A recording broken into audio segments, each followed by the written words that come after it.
So, as I mentioned in the title, I am leaving to Japan for 3 weeks and I'll be back in December. So don't worry, I'm not really going anywhere, but I really wanted to take this opportunity to share a few updates. The first one is more of a promotion. If you enjoy my shorts and my quizzes on YouTube, check out my Instagram page. On this Instagram page, I post the shorts or the reels and the quizzes far before I do it on YouTube. So if you're interested in learning everyday facts or tips about Python, feel free to follow this page. Otherwise, if you're more curious about what I do in my daily life, I also have a private Instagram, or it's not really private, it's public to everybody. Also, I had this idea to create a Python speedrun challenge, and this isn't about learning the language, this is about performing some sort of specific task in Python as fast as possible. And I'm still kind of fuzzy about what this challenge should be. I do want to offer some prizes. It could be a cash prize or it could be some sort of other prize. I'm still very fuzzy on this idea, but I absolutely want to create a Python speedrun challenge.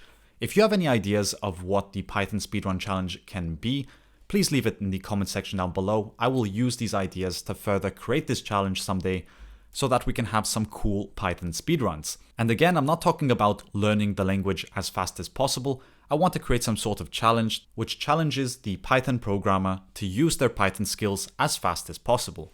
The test, or whatever the challenge, must be consistent in some way, just like with video games. If you speedrun, there's always going to be some glitch that's very precise and can be hard to take advantage of. But once you get it, you'll save a lot of time, and that's what I want to get with the Python language. I want to create some sort of speedrun here.